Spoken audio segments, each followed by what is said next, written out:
Put your eyes back in your head.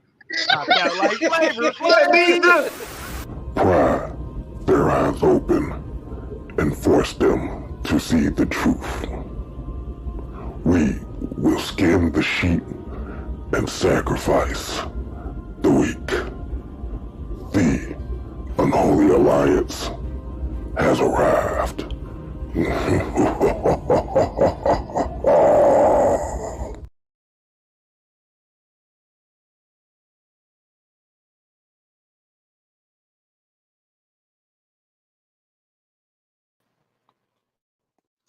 Yo, yo, yo, yo, yo, yo, yo, yo, yo.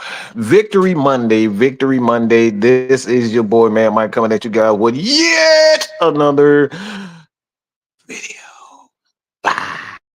Live. Yep. Oh, boy.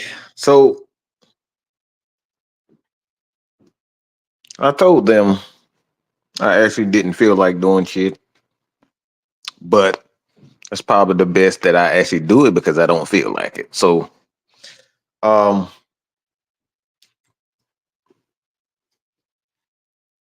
it's gonna be interesting. Yeah. It's gonna be an interesting day. Oh boy. It's gonna be a real interesting day. Why? What's new, pussycat? Whoa! What's new, pussycat? Whoa!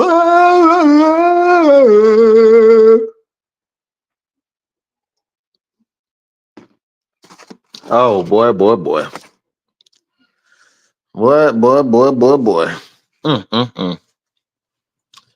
You know what's funny? It's real funny that we really have a lot of people that went out of their way to talk a lot of shit. And here they go. They absolutely are nowhere to be found. You know, we played nice and wanted to let the guys, kind of leave it on the field. And for the most part, what's really funny is that they actually did leave it on the field. What's even funnier is that they, for whatever reason, didn't heed their warning. I mean, it's right in your face. What more do we need to do to say that them pussycats are fucking ass? Like, do we really need to talk about this? Like, do I really need to go down this road to say that the pussycats are that fucking bad? Do I really need to say that?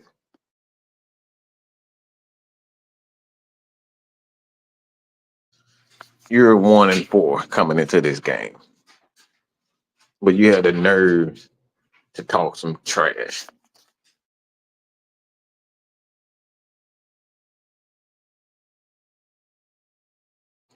Got a nerve to talk some trash after you 1-4.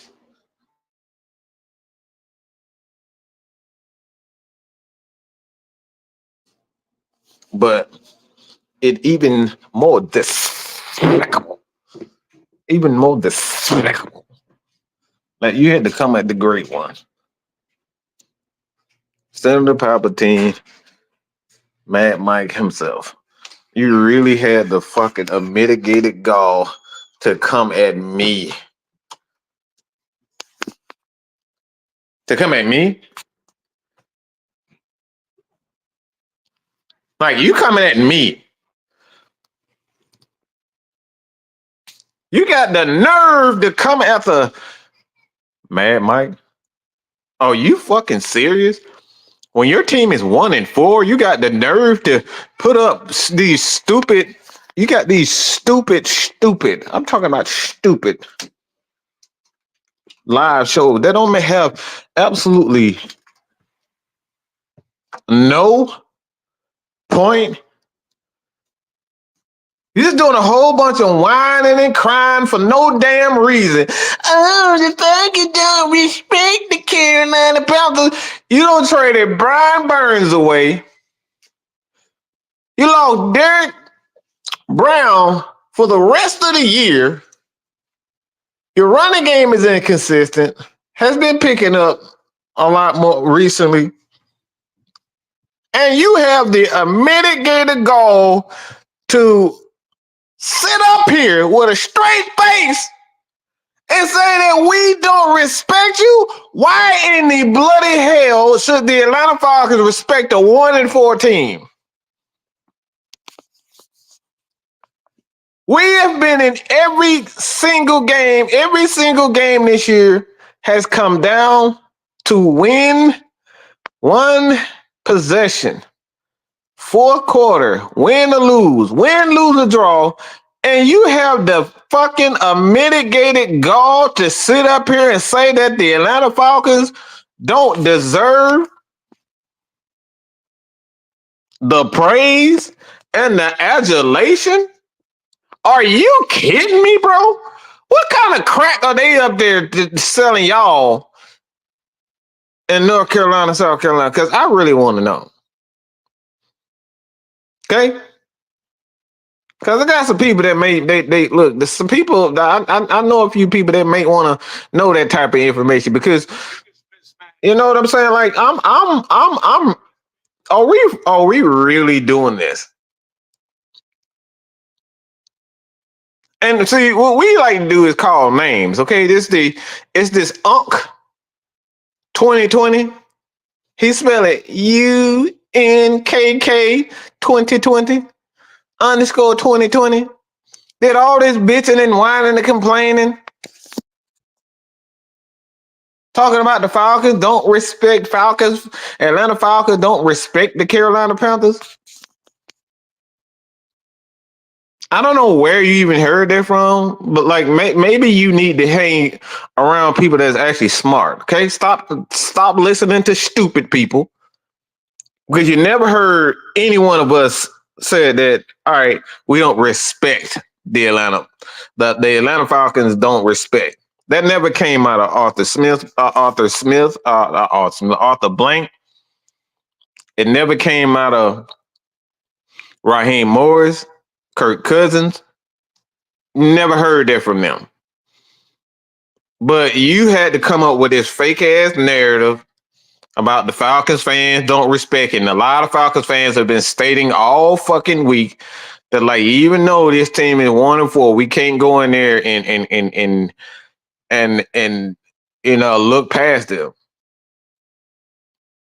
So a lot of these damn content creators go in there and they try to woof up all their fans just to try to get them excited and hit that subscribe button, and it works. It works for you. Congratulations.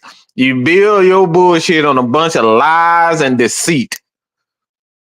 You build your platform on a lot of bullshit and a lot of lies and a lot of stuff that ain't got like Falcons fans have been saying, oh, we can't look past these guys. We gotta take care of business. But all week you've been putting this narrative that the Falcons don't respect them. That never came from me. That never came from Six Man K-Star. That never came from anybody on Atlanta Falcons Nation.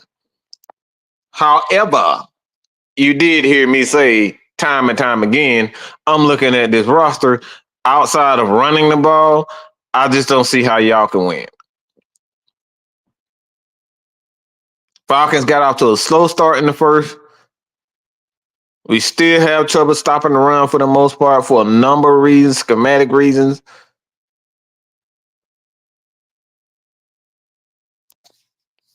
But here we go again. Them pussy podcast players over there do exactly what they did. They did a bunch of talking and ran like the little cowards that they are. Mad Mike Sports, Atlanta Falcon Nation. Yeah, I see you guys was on you was on a few podcasts and you came in there with the, you came in there with your political hats on, and then you go to your platforms and y'all talk hella crazy. Yeah, y'all talk hella crazy when y'all on y'all platform. Hella crazy. We thought we was getting some, we thought we was getting some real cool cats. But they end up turning around being a bunch of pussy. Okay?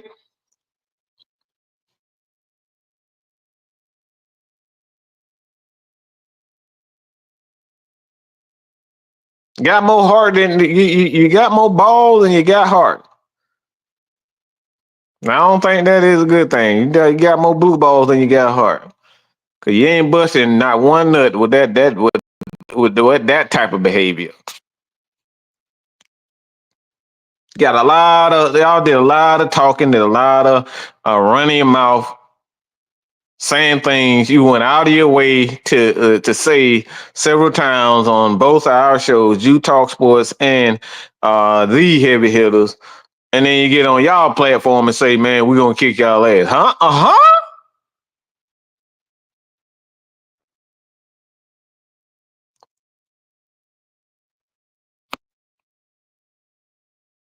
No, not they ain't nowhere near to be found. Oh, but what we did? Oh, we tuned into them. We tuned into them. And one of the people that was over there, well, it was quite a few of them. Oh, they fighting amongst each other now, y'all. The Pussycats, they fighting amongst each other. Right now, the narrative is that the coaching is bad. Oh, the coaching. Oh, we got terrible coaching and didn't I tell y'all that on the Heavy Hitters? I said verbatim, Dave Canales don't scare me one teensy wincy incy bincy bit. But they said, "Oh, come on, Mike. He's the reason why Tampa Bay had a good offense." Yeah, y'all told me that.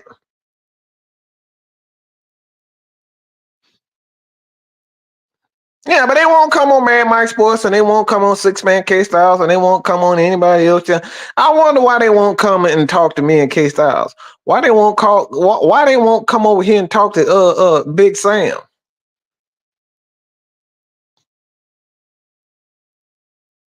This is a select few people that y'all know who won't, like, I wouldn't say won't, but like they just don't get down like that. They have a certain vibe on their channel. But man, Mike, Six Man K Styles, Big Sam, Mr. Tactician, aka Mr. Technician, aka Mr. Rub on your booty. Yeah, we about that business. And y'all don't want to come on our shows. And we've been on, we have videos and we haven't seen not one comment from y'all and y'all fans and y'all people, but y'all go over there and talk big crap.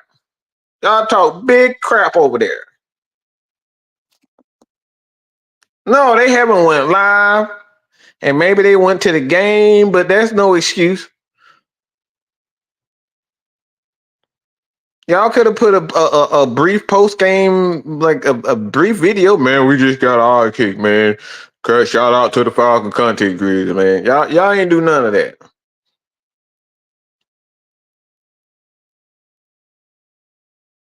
And I told them about Dave Canales, but y'all wanted to say that, he's a genius and all this type of stuff. Yeah, y'all said all this.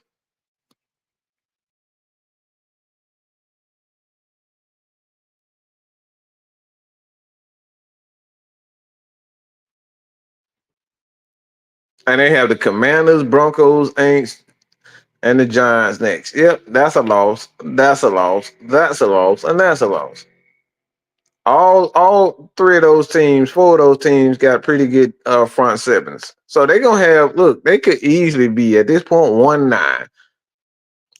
But you sitting up here still playing Andy Dalton like he's gonna be the answer. And I told y'all he is not the answer. And y'all told me, yeah, the offense gonna look good on him. Okay. Andy Dalton's gonna do exactly what he's always done. Enough. But he is not the answer to try to reach the playoffs. If you got Andy Dalton starting right now, and if you think he is going to win you a few games, and that's your motivation for this season is just to win a few games, why not just have the rookie starting? Well, not a rookie, but why not have Bryce Young starting? If your mission and your goal is to win a few games, why do that and waste time with a guy whose career is almost over? Makes no sense.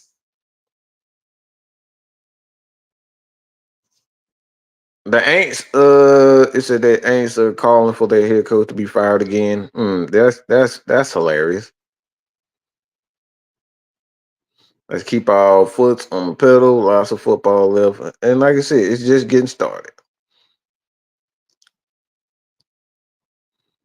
Yeah, the Saints fans and TJ Coochie boy, yeah, he's on Twitter doing his trolling things, and people, I don't know why people follow him, but they go on Twitter, let's laugh at this clown. Well, he getting the last laugh because y'all the one who giving that attention. Y'all give some of the goofiest people attention, and they don't even deserve no attention. Y'all know he gonna say something dumb with absolutely no sense, no common sense, no anything.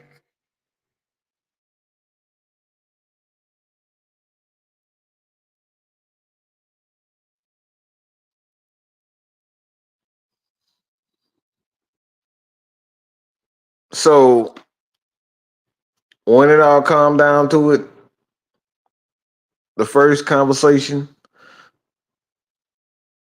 is Pussycats. This is exactly what you asked for.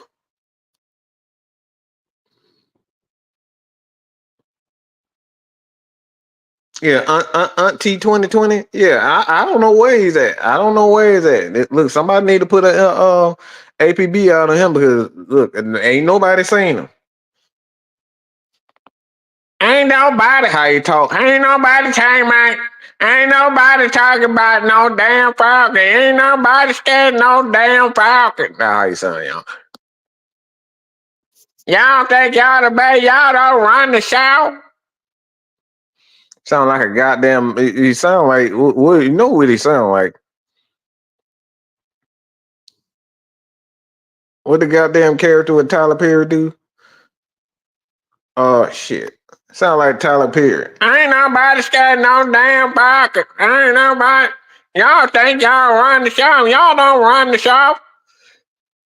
Yo, man, y'all Falcon, y'all shocked, man. Y'all shocked. That's how you sound. Got some motherfucking nerd to be talking about. We done kicked y'all ass. Talking about it's a robbery. What? Who told y'all there was a robbery? Ain't nobody scared of no Falcon. So up here sound like goddamn Medea talking about him. Ain't nobody scared of no damn Falcon. Y'all think I'm lying? That's exactly how he sound. Go over there and listen to him.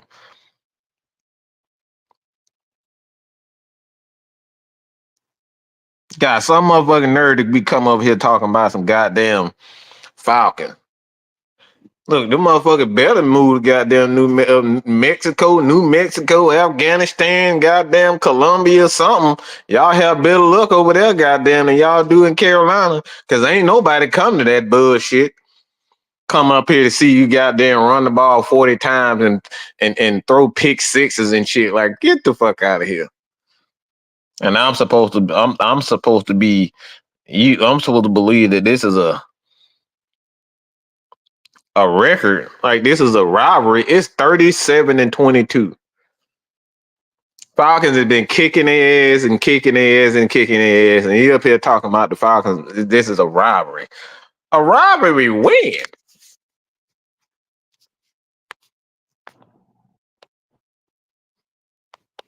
Ain't nobody scared no damn Falcons.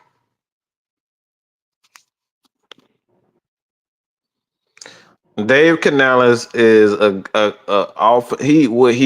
he's a play designer that's learning how to call plays, which is going to be a process for the Carolina Panthers. This is why I don't understand why Bryce Young isn't starting. Okay?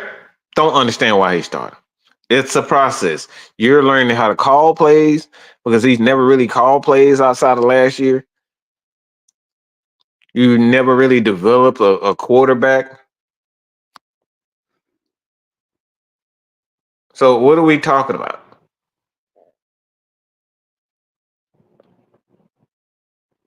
It was a lot of them.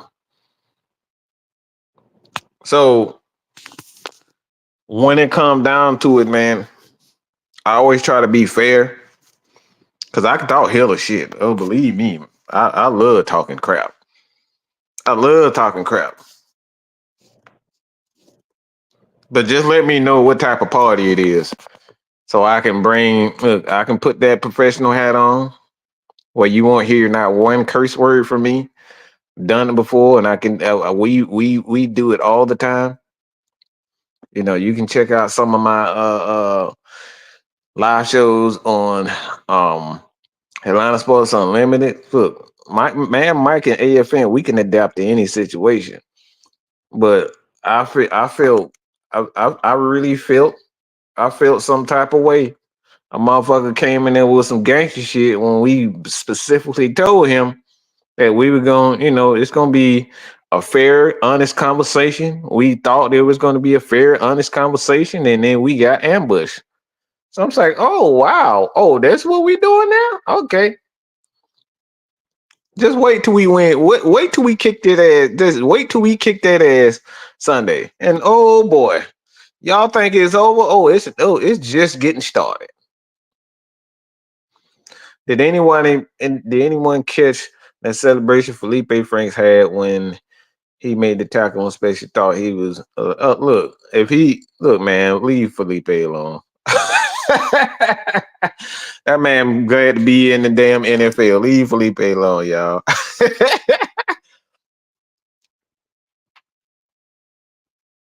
I like Felipe, man.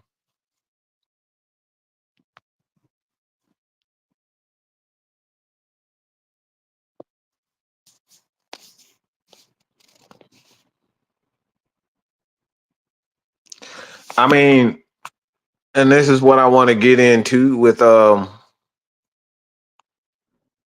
Kirk Cousins. I thought he said, and I'll put a short out on it. So be sure to check out a lot of our shorts, man. Um, all the links to everyone's channel will be in the description of this particular video and every video.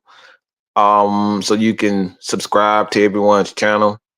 Big Will, Coach Unchained, Truth, Mr. White, Rondrill, Six Man K-Star, AFN, the Ladybirds.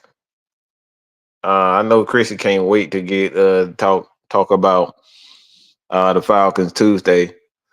So like I said, you can check out everybody's channel. Obviously, if you don't know, and now you know, we have a promotion also. We do $20, all right, for an entire week. Just promote you across over 100,000 followers and subscribers. And we can promote your content, your channel. If you have a channel, if you have a business, we promote that throughout social media platforms all over AFN, Man Mike Sports. We look, it's well over 100,000. So you'll definitely get eyes on your content and your business if you just so choose. And like I said, it's right now for a low $20. So if you can find advertising less than $20, you tell me about it because I'll get in on it. So like I said, our thing is we try to help anybody and everybody who really serious about doing this. We try to help these guys and help these women get started. That's what we do over here. So if you're interested, just $20, hit Miss Maggie T up. You can cash out a Zelle, whatever. And she'll get to help promoting for it. We just did another show with the guys, and um, the lovely couple of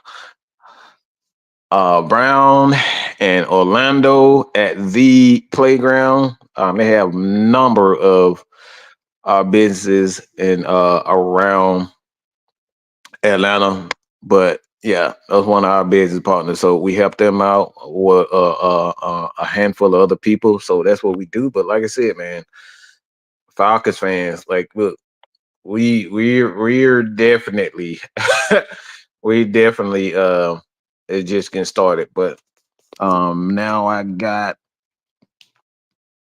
another conversation. All right. 1 second. Let me see if I can pull up. Hopefully I put it on this. Did I put it on here? All right. So we're gonna talk about I'll say the Tyler Allgeier and Bijan Robinson for 6 o'clock for the originators.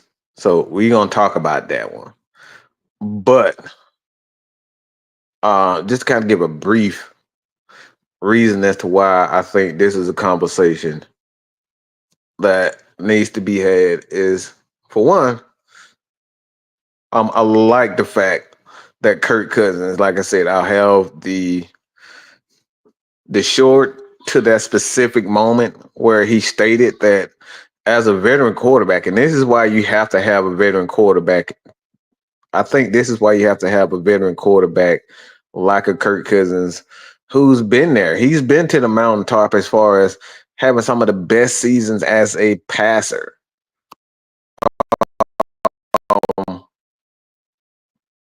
and this is going to segue into the conversation that I really want to have in a few. But this is one of the reasons why I having a guy like Kirk Cousins is similar to Matt Ryan, because both of those guys understand the power of having a balanced offense. And a balanced offense is not just solely every game you have to have one aspect of offense that's working. You can't have every aspect of the offense working every game the same way. All right, we can't have a game where it's going to be Bijan has 10 carries for 100 yards and then Tyler have 10 carries for 100 yards. That's not the true definition of balance. The true definition of balance, when they speak about this and you hear coaches speak about this, is having the ability to win in any way. Having the ability to win games and give the ball to the hot hand. Like today, this past game with the Carolina Panthers, man, like we didn't come out passing the ball the way that we wanted. Okay? We didn't come out passing the ball the way we wanted. Bijan Robinson, okay? Bijan Robinson and Tyler Allgeier was absolutely amazing, bro. Okay? Bijan Robinson and Tyler Allgeier was absolutely amazing. This is exactly what you're talking about when it comes down to balance. And this is why we're going to have a conversation later on tonight, and like later on this evening with Bijan Robinson and Tyler Allgeier, is because everybody is so, they are adamant on turning these guys against each other. There's no reason to try to turn these guys against each other. They work well together. They work well together.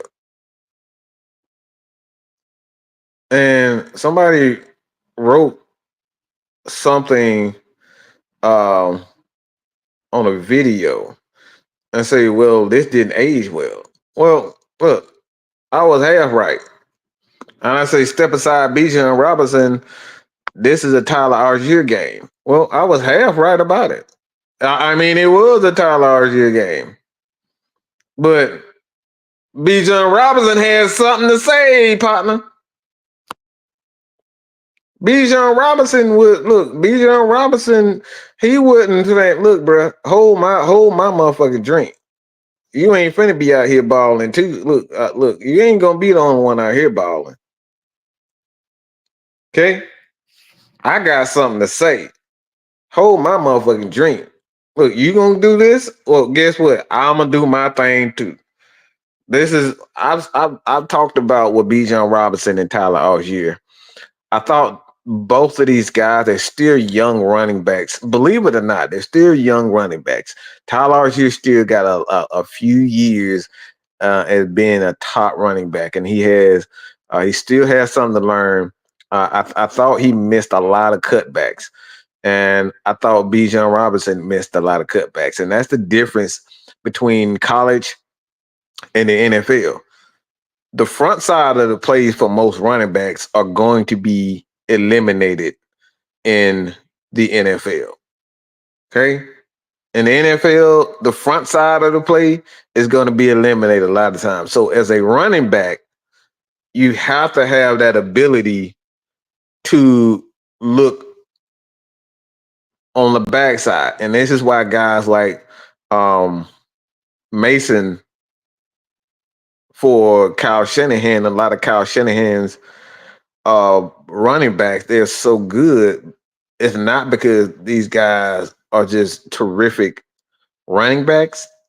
They're good because they can see the cutback. And I think this was the game where Tyler Allgeier and Bijan Robinson, they were absolutely, when I'm talking about these guys were both on their guys. And I think we got to give credit to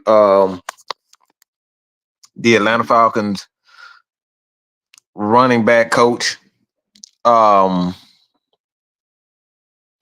He's obviously working with these guys and showing these guys in the film room about these cutbacks. Okay, it's because I saw both of those guys. They were on point with the cutbacks. And a lot of that's due to with the obviously with the offensive line. These guys are just absolutely, when you talk about all 5 guys, 7 guys at times, I thought Charlie Warner was absolutely a freaking amazing. I thought Charlie Warner was absolutely amazing. You talking about sealing the backside all night, and this is we talking about the cutbacks. You have to have that. You have to have tight ends that know how to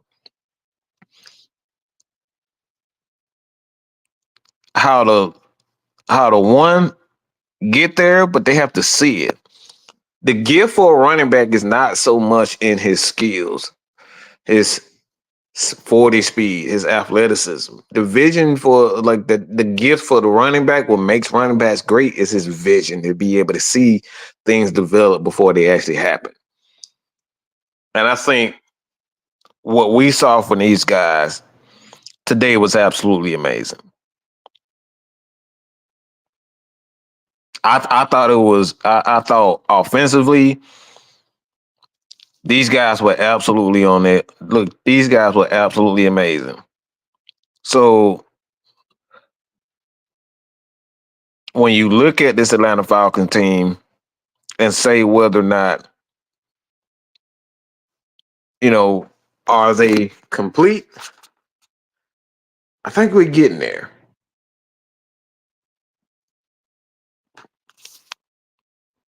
I think they're getting there. And this is one of the reasons why you look at the press conference with Kirk Cousins and Kirk Cousins saying, it's like, as for me as a run, and this was kind of shocking. I won't say necessarily shocking for Kirk, but even in that press conference. So please, if you guys go, I know press conference can be boring, but you really got to listen to what these guys are saying. Kirk Cousins, even when he threw for 509 yards, setting the NFL record, what really impressed me and say, all right, this guy has his head on straight. He said he thought that the praise for him was a little bit too much. And I think people kind of gave him way too much credit. He didn't feel comfortable with all that, that praise and adulation when people asking him to go do this show and do that show. Like, he wasn't satisfied with that. So when you have your quarterback that's saying that, yeah, we did, and I put up big numbers, but he thought he was receiving way too much praise. Like that shares a lot in where this guy, his head is and what he's trying to accomplish. This dude don't give a dang about numbers like that. And this is why Raheem stated that it's like, look, I know that numbers can be good at times, but it's a lot of the time, look, stats are for losers. And this is, you see, when you have your quarterback saying stuff like this is what helps build champions. Because if you go back and look at a lot of those games with Tom Brady was winning to get to the Super Bowls, like he didn't put up a lot of great numbers. A lot of times he was passing for, less than 250 yards. There was a lot of games where this dude had like 175 yards, but they end up winning the game 25-10. Why? They played excellent defense. They played excellent complementary football, but they won ugly. They won a lot of their games ugly. So when I hear my head coach say stats are for losers, when I hear my head guy and my quarterback says like, yeah, I threw for 500, but I think y'all overdoing it a little bit, bro, that gets me excited because I think his mindset is all about winning. And then furthermore, you look at him say, it's like, look, for a quarterback, he would much rather hand the ball off to his two running backs and let those guys get 200 yards rushing than actually passing the ball. Like, bro, that is crazy.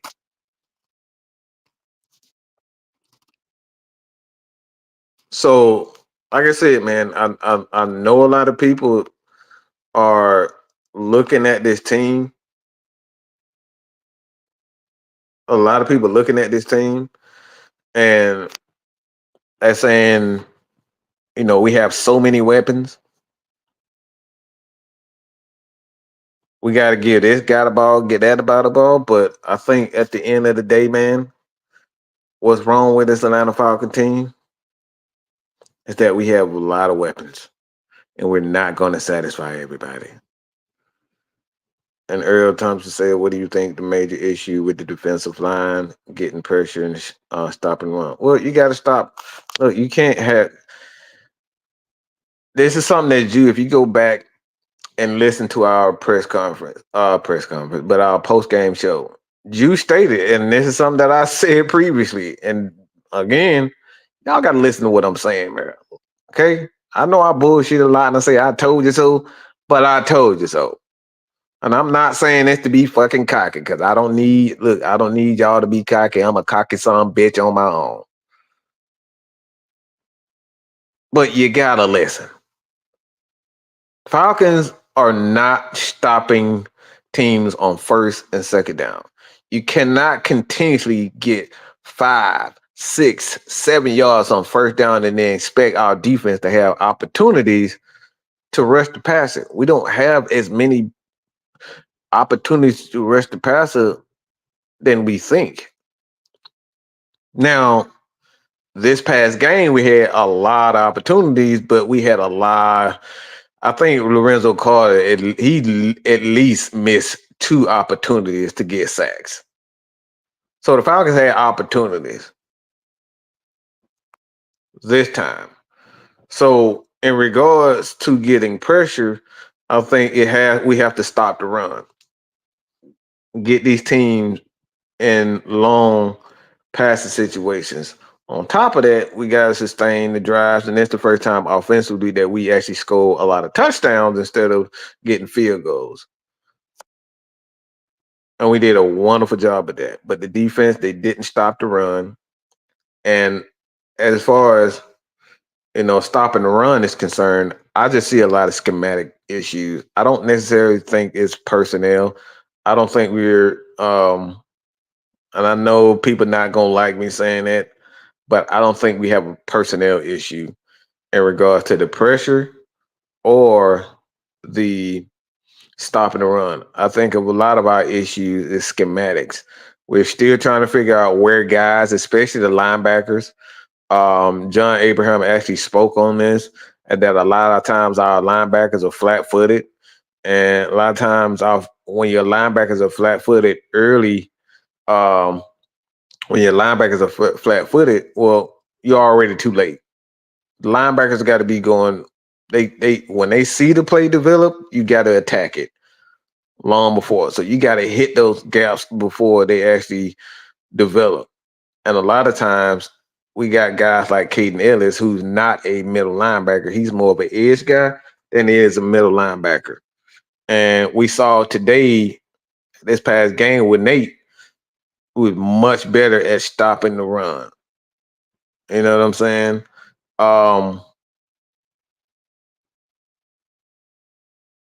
It could definitely get better, but I thought it improved, but it was a lot of gap issues. And I think that's largely due to the fact that Nate is the guy, but you have to have another guy in the middle as well. And I think that guy for us in the middle, we were definitely missing Troy Anderson this past game. So a lot of the issues in run, like a lot of people believe that stopping the run is just all right. The D line got to do their job. No, everybody has to be in that gap. Safeties, linebackers have to be in that gap. And what I'm seeing a lot too is our edges are not they're not disciplined. And I'm seeing that a lot of offensive line are not respecting our edge guys to make plays.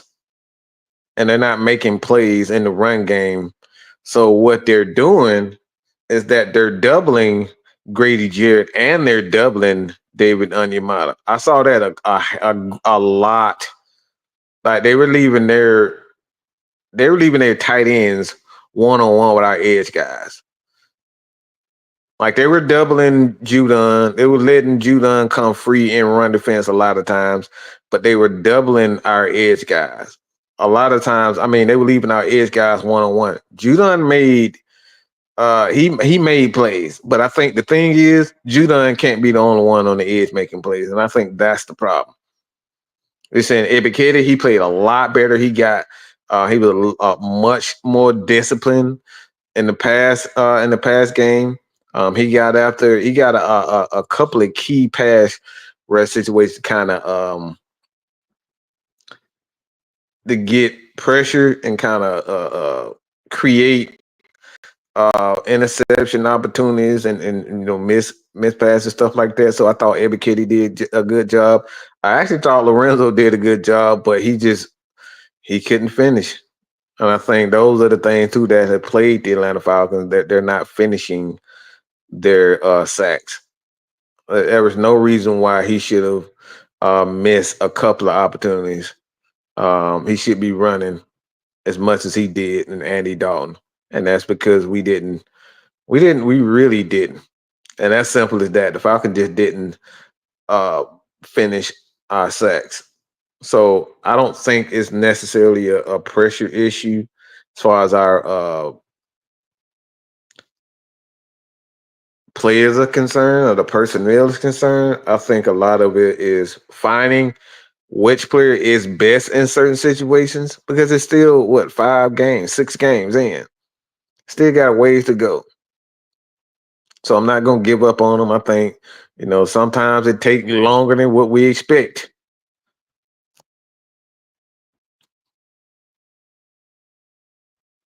So right now, I don't think the defensive line is the problem. They're actually doing a pretty good job. Like I said, a lot of this is gap integrity. Sometimes guys, even on the edge, they get out of their spot, they crash in instead of staying on the out, and you give a lot of times when we see them run and have big plays, it's not due to the fact that the line is getting pushed back, because I don't think they're getting pushed back. I think they're just over pursuing and get outside of that gap. Like everybody has a gap. So I always like to explain this like a seed. All right. So if your edge is when we talk about when I mean a C, I just say a C. Um, if you're or a half circle, all right, let's just say that. A half circle, you cut the circle in half, and then you have an edge on one side, you have a D tackle on the inside, on the top, you have D back. So you have to have your D line. You have to surround the quarterback. So when you surround the quarterback and you get outside of that quote unquote half circle, let's say one guy get out of line, and both of those guys are you got both of those the edge guys. They're doing their job and containing and staying in that particular assignment and stay in that position. Anytime one guy get out of position, it gives the quarterback and the running back an opportunity to make a play outside. And that's what's happening with the Atlanta Falcons. You got our edge guys, they're not being consistent in their containment and the run game as well as the passing game. So it gives not only the running back, but it gives the quarterback time to extend the plays. And when in time you extend the plays, obviously you give the offense more time to get first downs and get big plays. And that's what we're seeing with the Atlanta Falcons. A lot of it is just gap integrity. And a lot of times, too, it's just players trying to do too damn much. You don't have to always make the play. Do your damn job and the play will come to you. Okay? I promise you. If you do your job, the play will come to you. Stay in your lane. We see this time and time again when players are trying to do too damn much. We see it with Lamar Jackson. Oh, I'm gonna get to that. We see it with Lamar Jackson, where players are just like instead of just all right, just standing there, they diving at his feet, jumping in the air, and all this. Kid, look, all you got to do is just stay in front of him, hold your hands up. But y'all trying to hit stick people and truck people and do all that. Just stay in your gap, hold your hands up, and continue to run after them. But we got way too many defensive players that be trying to make these big plays and they get out of their gap assignment, and this is how they end up making big plays. And we see this time and time again with the Falcons. I've seen this time and time again with it.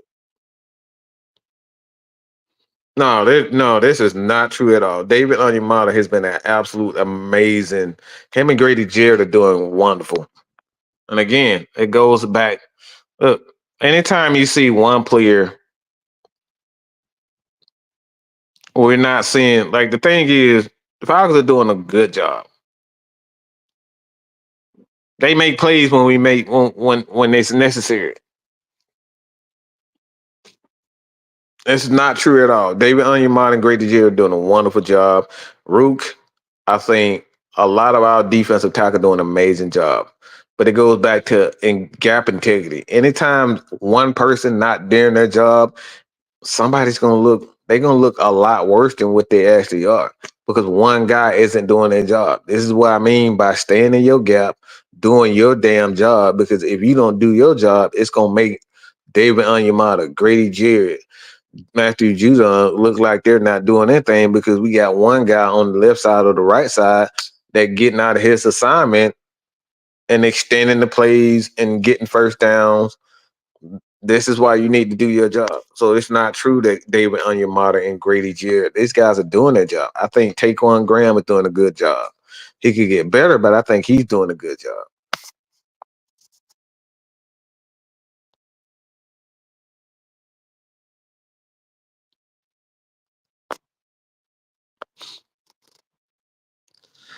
We have a lot of weapons and we're not going to satisfy it. And that's that right there. And that's dirty. Actually, he talked about this too. He left a comment on, and I think a lot of our issues is gap integrity. One of the things I always like about Bill Belichick is he gets very upset when you're not disciplined to your gap. Okay, and like I said, I like to explain it like, all right, cut a circle in half and look at your front four. You cut that front seven in half. You cut that circle in half, and that's how you should always rush the quarterback. It's like a quote unquote half circle. Okay. Anytime one of those guys on the edge gets outside of that, and the defensive tackles get outside of their assignment, this is what creates big plays, and this is creates this type of thing. Either they get blown out of that assignment, or they voluntarily get out of that assignment. And we see it time and time again with edge guys. They crash in when they should have just stayed outside. And then it allows guys like Justin Fields and like we saw with Andy Dalton, because he crashed in instead of staying outside. If you just stay outside, you would have had a sack. If you would have stayed outside, he would have threw a bad pass and potentially threw an interception. So it's about gap integrity. A lot of times our issues isn't that we have bad personnel, it's the fact that we have bad scheme and bad job, like gap integrity. Gotta have that. And a running back like Chuba Hubbard, he's a guy that, look, he sees a hole, he hits it. There's not a lot of wasted movement with him. That's why he always have good games against the Atlanta Falcons, because the Falcons front seven, a lot of times it's a lot of bad gap assignments, and a running back like him, he sees a hole. A running back like Tyler Allgeier, he sees a hole, he hits it. It's not a lot of wasted movement. And that's what we saw even with Tyler Allgeier. A lot of bad gap integrity with Carolina, and that's because they just don't have good personnel. And that's why I was trying to tell a few Panthers fans, like, oh, it's the coaching. Nah, coaches is not the best, but y'all just don't have good players. And sometimes you got to stop lying to yourself. I don't give a fuck how much of a fan you are a team or you believe in the player. Sometimes your players you think aren't that damn good.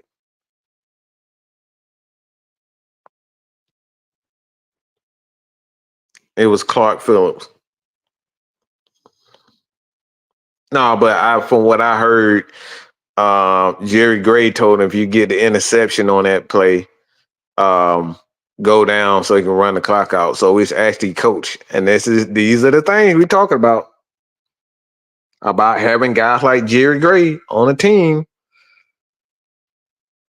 So obviously he was told by the coaching staff, if you get the pick right there, look, go down so we can run the clock out.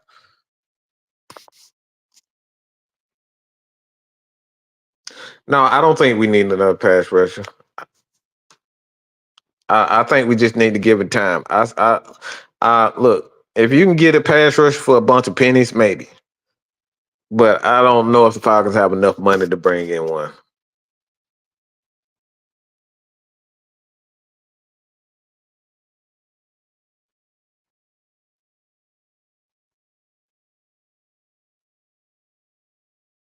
No, I don't. No, that's not true at all. It's still not true. Bad and gap integrity is going to make you look a lot worse than what a lot of you are.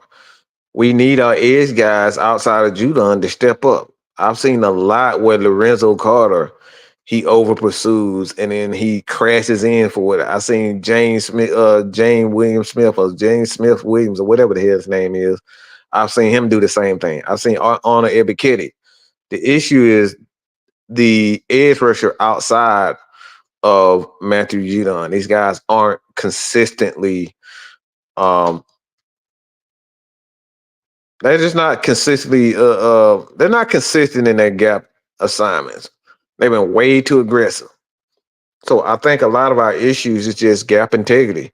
You improve your gap integrity, and to be honest, it really just come in repetition and trying to figure out what this defense and what the coaches want from these defense. So as time goes on, you know what your assignment in each situation is going to be. And I think these guys are still learning this defense, just like the offense is still learning. So we just got to be patient with them. So Just because everything ain't working don't mean, it can't get better.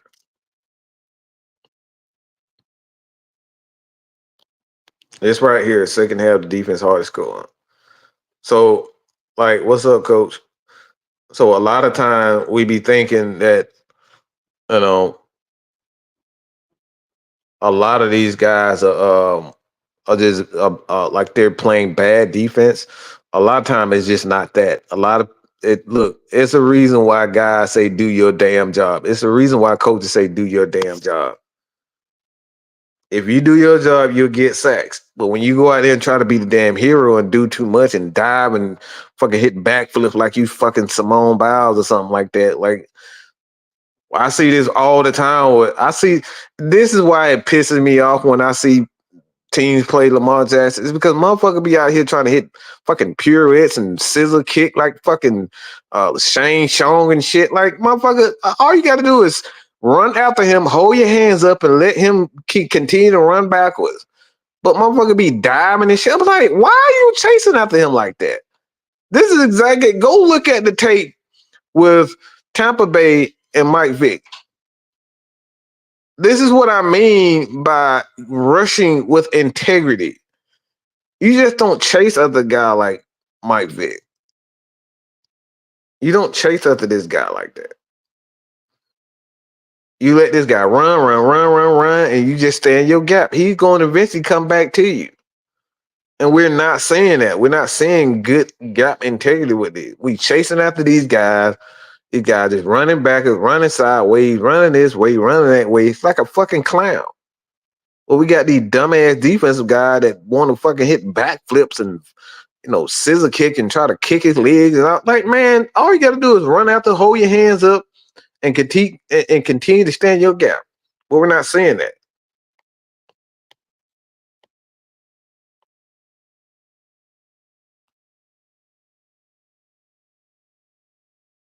I mean, the Falcons, I don't even think that's true. The Falcons have the recipe to make a championship run. You have a running game, a dominant running game. Any team that can rush for 200 yards in a game is a dominant run game. So they have a dominant run game. They have a dominant duo. I think it's the best running duo in the league with Bijan Robinson and Tyler Allgeier. I don't think it's even close. Bijan Robinson and Tyler Allgeier the best running back duo in the combo and running back combo in the league. Two, you have a veteran quarterback that has been there.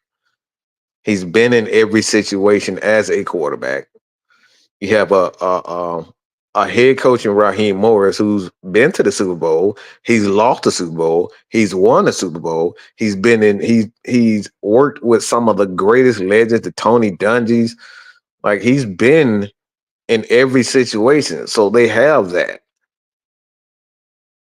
They have a young defensive core with two dominant defensive tackles and Grady Jarrett and David Onyemata. They have Matthew Judon, who's been there. He's been a big sack guy.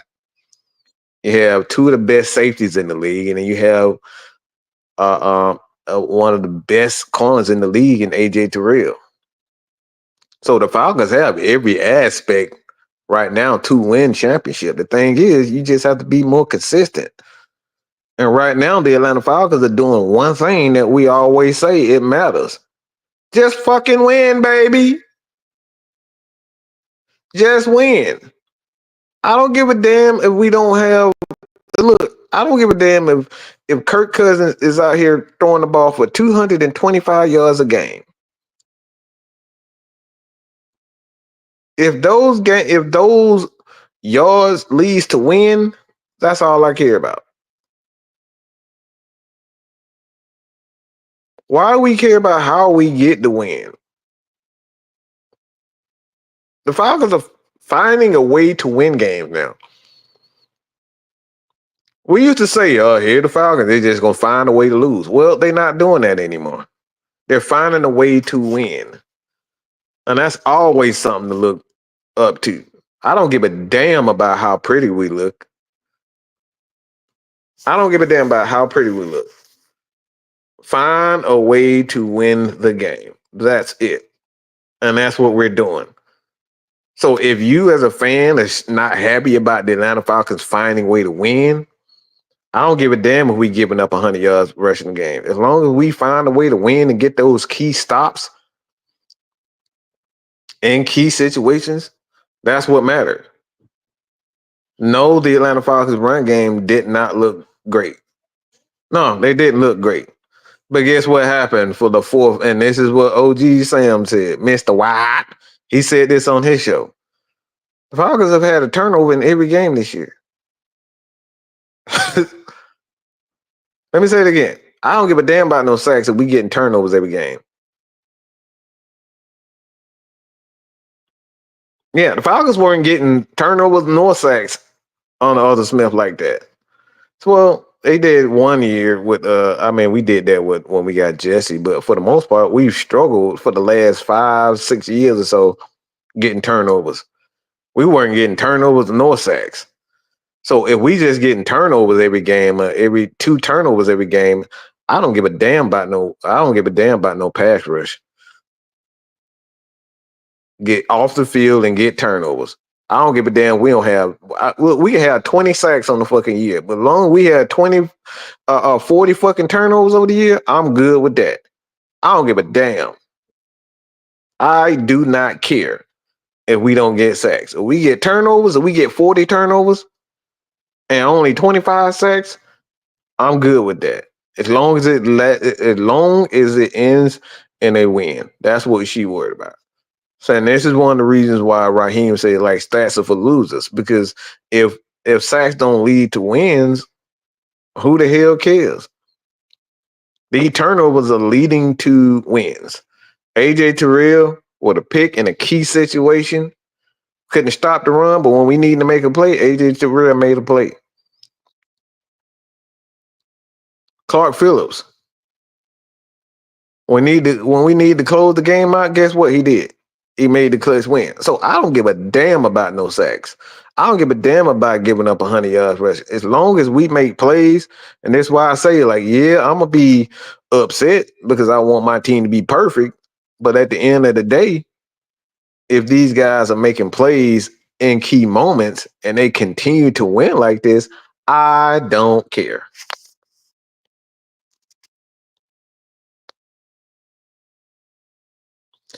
Is Jimmy Lake? Absolutely not. This is his first year as a guy. This is his first year as a defensive coordinator. Now, whether or not Raheem is happy, but from what I've seen, I'm actually impressed with this guy. You got to know another thing, too, about this Falcon defense. Jimmy Lake isn't the only guy calling plays. It's Jerry Gray. He's the assistant head coach. So he has his input on how the Atlanta Falcons defense is going to be making the necessary adjustments. So it's not Jimmy Lake by himself. It's not Zach Robinson by himself. Zach Robinson actually has a long time, and I'm talking about a long time, not only play caller, but a quarterback developer, and Zampese. Zampese is right there in the booth helping Zach Robinson call his plays.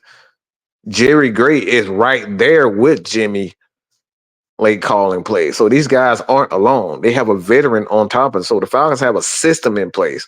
Yeah, they have young coordinators, but the young coordinators have veterans helping them along the way. So it's not just these guys calling. This is why you see the necessary adjustments in second halves.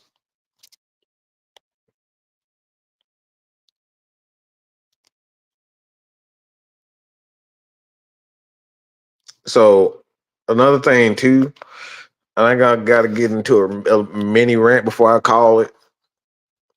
But I see this shit. I see this shit all the time. And it's really pissing me off. And I'm trying to keep this as PG as I possibly can. I'm gonna try to keep this as PG as I possibly can. Because this shit is fucking ridiculous.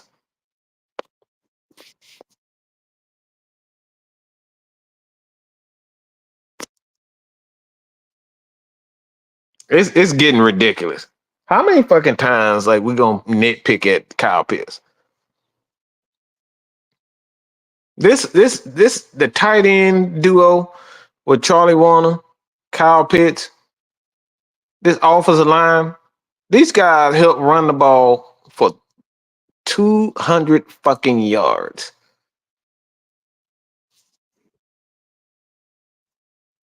Okay? And he's been doing a wonderful job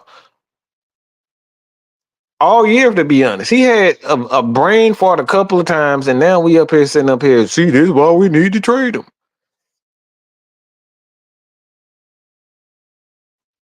Y'all, this man had 3 catches for 70 yards, big time play,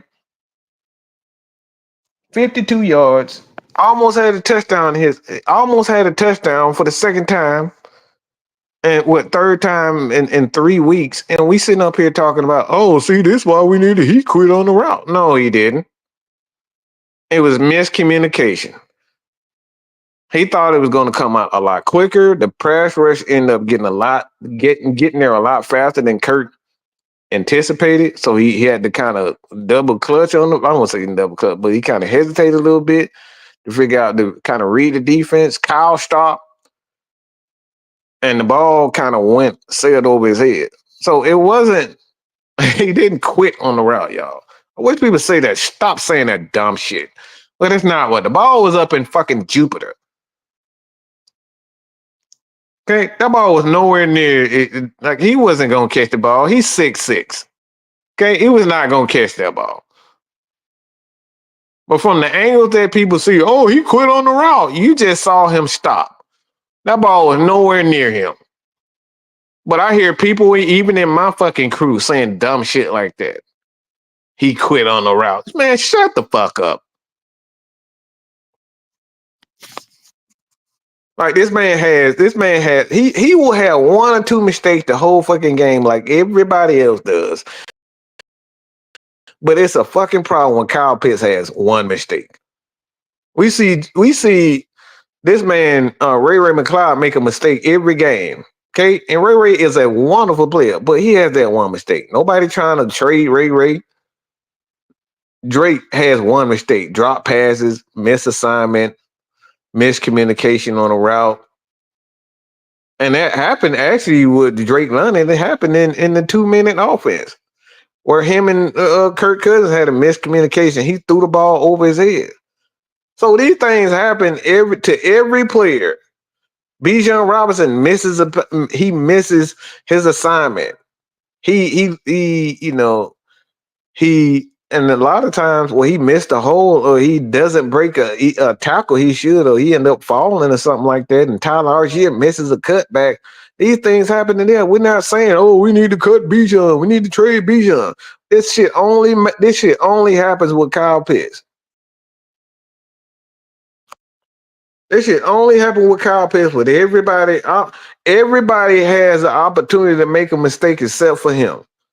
This young man has improved himself as a complete tight end now. He's blocking like crazy. He's catching the ball, making big plays of 20, 30 yards plus almost every game now.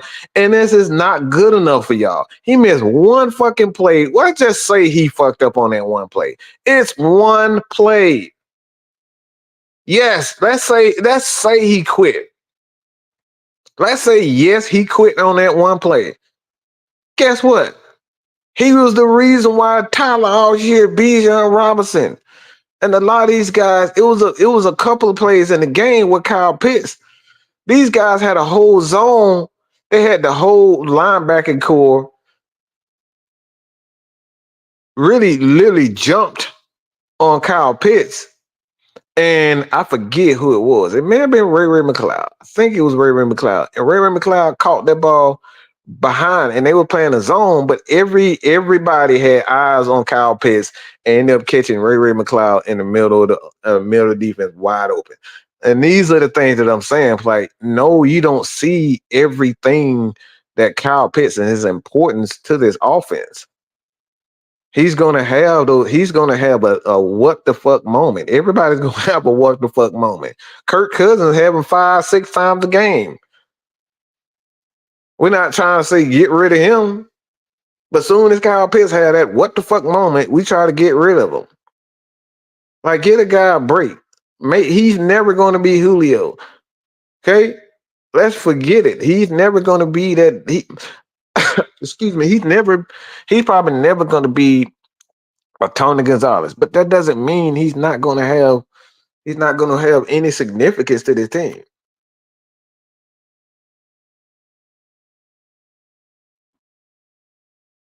AJ Terrell has played 60 games and gave you 3-1. Wow. Like I said, a shutdown corner doesn't exist in the NFL anymore. It hasn't existed in well over 10 years because how the rules are placed. So all this AJ Terrell is not a shutdown corner is just ignorant because there's not a single shutdown corner in the league. Now, would we like to see him have more interceptions? Yes. But there's not a single shutdown corner in the league. There's no such thing as a shutdown corner in the league. So we got to start with that. Okay. Now, my take on AJ Terrell, would I pay him $20 million? I want to see more interceptions, and that's it. That's the only reason why I say don't give him $20 million because I need to see him get more interceptions. But at the end of the day, if everybody else getting interceptions, I don't care if he does. Because AJ doing his job. How you doing, CJ? What's going on? So like this team is just finding ways to win, bro. Team is finding a way to win.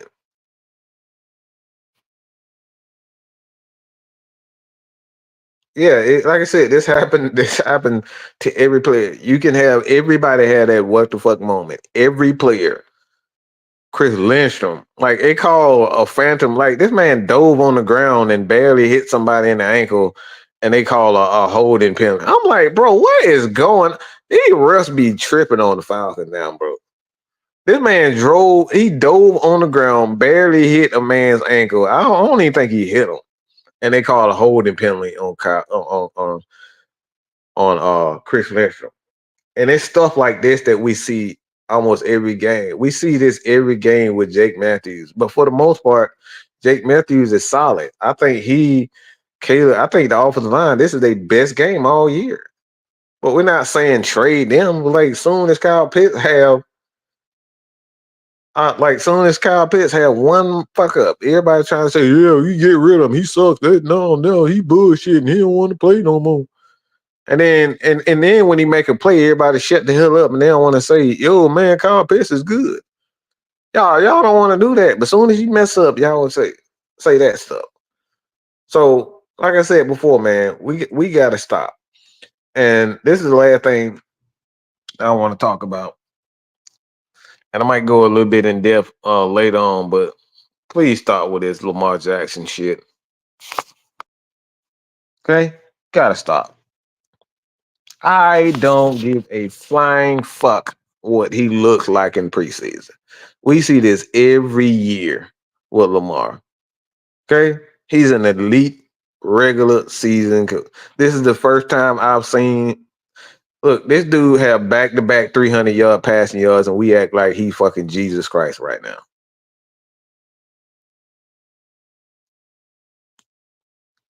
This man is 80% of that offense, and we act like he's Jesus Christ. Is Lamar Jackson, maybe King Henry, and that's it.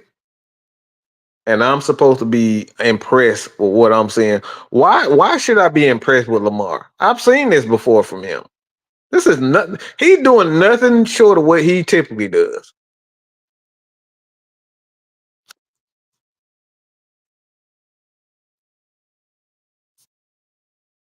I'm supposed to be enamored. I'm supposed to be in awe because he's throwing for 300. Oh, he had 300 all purpose. Well, fuck that.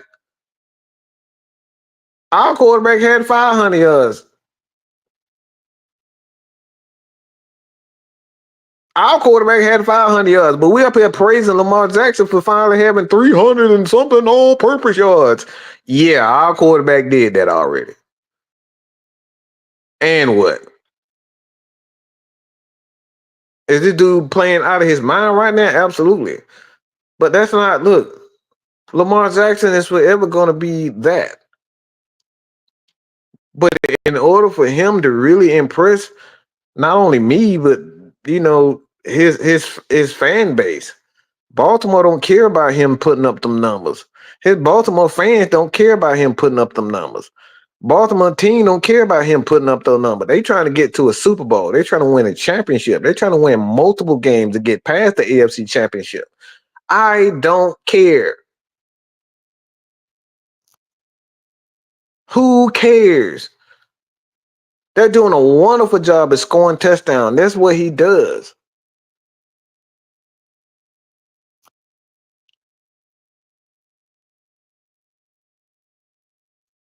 I'm not trying to discredit Lamar at all. I think he's a good quarterback. But Mike, I am wrong. When I watched that game yesterday, saw Jaden Daniels make more progression reads as a rookie. It's because look, I've been saying that for years. It's 1-2 reads with him. They have two. They have a couple of routes and a couple of reads for him. That's why you never see, for the most part, the Ravens are never in full wide receiver situations. It's always a bunch of tight ends on the, because it's easier for him to have a couple reads than it is to him to actually go through it. Okay. So just look at the personnel when you look at Lamar.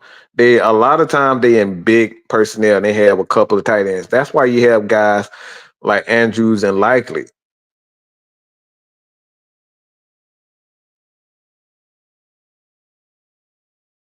You only give him a handful of things because he can't really. The thing with Lamar is that he's very good at reading what they're giving him. For instance, let me try to say this. So if the team is only giving you 3 options, let's just say the offense coordinator is giving you 3 options. Well, it's easier for a quarterback to be successful with those 3 options than it is for a quarterback like Kirk Cousins when he has a Kyle Pitts, a Drake London, a Bijan Robinson, a Ray McLeod. When you got 4 and 5 options on an offense that you can get the ball to, and not including run the ball, it's easier for Lamar Jackson to look better with those 3 options than it is with a guy like Kirk Cousins that has 4 to 5 options on a single play. Is that really saying that Lamar sucks or he isn't a playmaker? No, but he's good at what they're asking him to do. But the downfall of that is that when you get to playing the best teams are going to take away that 1 or 2 options. They're going to take either the tight end and the running game away. And this is why when he gets in the playoff, his wide receivers don't have a lot of. This is why he have a hard time, because he can't get the ball to the wide receivers. Because most of the good teams, they're going to take away your tight end and they're going to take away the running game. And this is why Lamar Jackson has to step his game up and get the ball to his wide receivers now in order for him to get to the championship. Because most teams are not going to let the tight ends beat them consistently over and over again or stop. They're going to stop the run. The best teams are going to stop the run, and the best teams are going to take away the tight ends. So what a quarterback has to do is get the ball to his wide receivers. So at this point, is he really giving it to his wide receivers? No. And that still hasn't changed. So he has to prove he has to prove that. But it's still young. It's still got a ways to go. Can he do it? I believe he can, but I'm not impressed with what I'm seeing. I haven't seen Drake May, so I'll get back to that. I'll probably do a video, but a lot of these quarterbacks don't have a lot of they don't have a lot of they don't have a lot of assignment. They don't really have a lot of power. Like a guy like Kirk Cousins, they give him the power to kind of shape the offense the way that he wants to shape. Like I said, the offensive coordinator is going to give Kirk Cousins the ability to audible, to focus on which receiver he want to get the ball to, the running game, how to manipulate the pass protection, how to get the ball to this guy, to that guy, to this guy, to that guy. Like a lot of quarterbacks have over 4 assignments on a particular play. A guy like Lamar Jackson, when you look at him, they give him a set of plays where it's going to be either the wide receiver on us or the tight end, or he's going to run the ball. A lot of times it's 4-3 reads or 4-3 reads with Lamar, and Lamar Jackson is excellent with those 3 reads because he has the ability to escape. So it makes him look a whole lot better than what he actually is in its entirety. He's wonderful at those 3 things. But when you play the best teams, the Chiefs, they're going to take away 1, possibly 2 of those reads. And that's why you see them when they play the Chiefs and they play the best teams, Lamar Jackson, they'll let Lamar Jackson run all day. But they're going to stop the running game, they're going to stop the running back, and they're going to stop them tight ends. So one of those wide receivers, if not 2 of those wide receivers, got to step up. And this is why Lamar Jackson in every playoff game and most of his playoff game has failed, because he hasn't got outside of his norm. So until he gets outside of his norm, and this is an excellent this Lamar Jackson is an excellent player when it comes down to the regular season. But when it comes down to the playoffs, you got to step it up. Simple as that. And that, like I said, that's the thing with them. Also, it's the same formula. So if you see if you see quarterbacks like I mean, we can take the best one for example, Patrick Mahomes. Like if you take away Travis Kelce, look, that man, what he gonna use his leg? He gonna buy time with his legs. That's one aspect. 2, he gonna focus on his running back. He gonna check the ball down to Pacheco. He gonna hand the ball off to Pacheco. That's 2 aspects, and then that's 3 aspects. And then it's like you got the wide receivers. He gonna get it to every wide receiver. So if you take away the tight end from him, look, he gonna run the ball himself. He gonna stand the plays himself. He gonna hand the ball off to Pacheco, or he gonna pass the ball to Pacheco. That's 2 aspects. Like you're not gonna beat Patrick Mahomes and the Kansas City Chiefs if you just take away their running game. If you take away the Ravens running game, like chances are you're gonna beat Lamar Jackson. Like I said, that right there is the reason why they've been put out in every playoff game, because the better teams are going to take certain aspects of that thing. So until Lamar Jackson continues to improve as a passer and get the ball in the hands of his wide receivers, because that's how he's going to win a championship. Lamar Jackson is going to win the championship when he can consistently get the ball into his wide receivers. It's not Isaiah Likely. It's not Andrews. It's not getting the ball to King Henry. That's not the answer to them winning the championships. Until he can consistently get the ball into his wide receivers' hands, this is when he's going to win championships. Mark my fucking words with this. So we're going to go live 6 o'clock. 6-man K-Style. We're going to expand on this Falcons running game with Bijan Robinson. Got some other topics coming on. So I appreciate that for joining. This has been your boy, Matt Mike, with another Matt Mike in the morning. Appreciate it. Tell you people, you know what I'm saying? Like I said, I do a lot of these quarterback analysis during the course of every Monday. And I'm probably going to do more of these quarterback analysis on the morning show. So If y'all enjoy that, just let me know. I'll break down any quarterback, even in college. Um, I got a few guys that I want to talk about too. But I'll have the quarterback analysis as time goes on. So, like I said, it's been your boy Mac Mike. Appreciate you, John, Christy. Check out Christy too. She's gonna be with the ladies.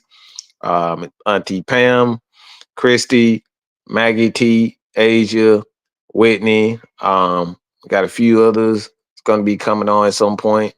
But they're gonna be Tuesday on the Atlanta Falcons Nation. Continue to support us. Hit that subscribe button, man. So with that being said, this has been your boy Matt Mike. Continue to support your boy. I got LT video coming up real soon. I'm gonna upload that, get his take on the Falcons. So that's all I gotta say about that. This has been your boy Matt Mike. I'm out of here. Peace. Put your eyes back in your head. I felt like flavor. Pry their eyes open and force them to see the truth. We will skin the sheep and sacrifice the weak. The unholy alliance has arrived.